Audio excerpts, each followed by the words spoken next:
Hai teman-teman semua, kembali lagi di channel Pendapat Joseph.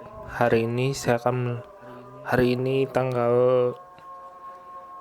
5 Maret tahun 2023. Hari ini Roma menjamu Juventus di Olimpico Stadium. Sebenarnya Juventus sedang mengincar poinnya di bawah Roma, dan beberapa pertandingan dari kasus pengurangan poin itu beberapa pertandingan sempat membuat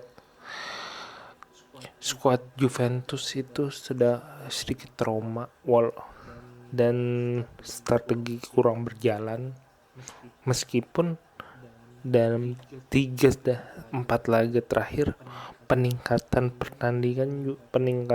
permainan sudah mulai kelihatan, terutama melawan Nantes itu sudah cukup bagus. Nah, lawan sekarang adalah Roma. Sebenarnya sejak musim lalu cukup panas karena Roma sempat unggul 3-1 sebelum kalah 4-3. Musim lalu di skuad yang pas-pasan Roma sempat unggul 3-1 tapi kebobolan dan akhirnya kalah. Nah, sekarang kalau saya ukur sih skuad Roma tetap saja tidak bisa dibandingkan dengan skuad Juventus yang sebenarnya cukup bagus. Walaupun Juventus ada badai ekonomi dalam klubnya, tetap meskipun ada pengurangan poin, Juventus tetap Juventus. Dia mampu bertahan dan mampu bermain di atas performanya dia. Nah, sedangkan apa yang terjadi di laga ini? Di laga ini kalau kita bahas babak pertama itu Juventus ambil alternatif serangan, tetapi seringkali kekuatan mereka dari sayap itu cukup terbatasi dengan adanya Spinazzola dan Zalewski yang bermain cukup terengginas, cukup bagus. Walaupun kalau dikatakan Spinazzola atau Zalewski dari beberapa pertandingan ini masih sedikit turun, tapi Spinazzola makin menemukan ritme bermainnya setelah 1 tahun absen. Ya, Spinazzola layak diapresiasi. Nah, setelah yang jadi menarik kedua adalah Juventus sangat bermain out cukup di tengah. Sekali ada serangan dari sayap, sekali ada upaya menyerang, tapi karena porosnya di Angel Di Maria itu menjadi kesempatan bahwa buat pemain Roma, terutama pemain belakang Roma, untuk segera menekan aliran bola dari Spinazzola ke Angel Di Maria, Guardado, Vlahovic, semuanya dijaga. Itu yang jadi poin plusnya adalah Roma skuadnya cukup beberapa pemain rata-rata pemain Roma itu cukup unggul di udara, cukup bisa melakukan marking. Itu yang menjadi kekuatan Roma dalam melumpuhkan barisan penyerangnya Juventus. Walaupun cuma ada Vlahovic, Angel Di Maria, Guardado, Conti, ya cukup terbatasi karena Roma lebih jago marking. Tetapi yang jadi menarik itu hal 11-12-nya Roma menyerang dengan sayap, tapi ya selain ada kesalahan dari beberapa pemain, terutama beberapa kali Dybala mudah dimatikan oleh barisan backnya Juventus.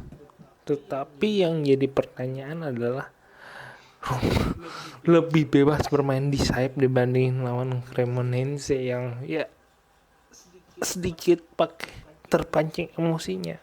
Ya, squad Roma lebih bagus, bermainnya lebih tertata, walaupun masih ada beberapa PR lah. Nah, itu kalau berbicara momen, ada Vlahovic di babak pertama tendangan jarak jauh, terus ada umpan matangnya si Angel Di Maria, tapi memang tidak begitu berbahaya. Juventus itu cuma satu apa dua. Yang terakhir itu Cuadrado sempat, tetapi Roma tuh sempat 3 kali momen pas. Pertama pas Pellegrini, terus Wijnaldum dapet, Zalewski sempet tendangan pertama dia di menuju ke kotak penalti itu cukup bagus, dan terakhir Dybala yang dia sudah sudah harusnya menerima satu bola garis lurus itu menyamping, dia tinggal mendorongnya tapi nggak dapat. Nah, itu yang terjadi di babak pertama 0-0. Di babak kedua Roma awalnya sempat tertekan, tetapi perlahan-perlahan bangkit. Cuma butuh 4 menit untuk menaikkan ritme dia.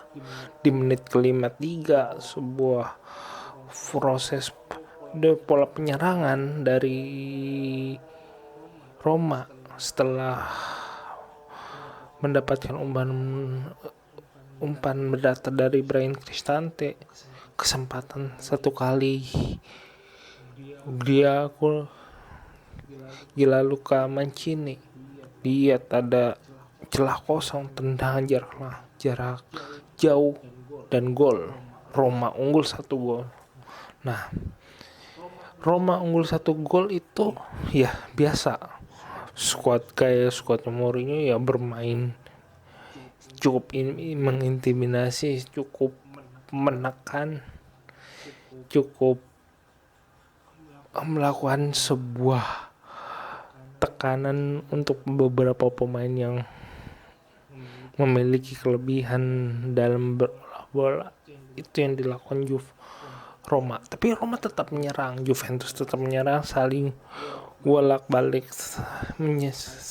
Juventus menyerang, Roma bertahan. Juventus menyerang, Roma menyerang, bertahan. Ada beberapa momen yang menjadi menarik pada saat Zalewski yang menurutku sedikit jelek tapi berhasil membuat Juventus keteteran. Terus yang menjadi wow banget bagiku adalah Gianluca Mancini, karena walaupun dia pemainnya cukup sedikit provokatif, tapi permainannya dia tuh jadi komplit pertandingan ini. Dia kayak memiliki kemampuan Bonucci, kadang bisa mengumpan dan melakukan tendangan langsung, dan Bonucci lihat sendiri dan bagaimana kemampuan dia menaklukkan pemain dari man markingnya cukup bagus ya. Jadi walaupun Pogba akhirnya masuk, tapi dia tidak merubah ritme permainan.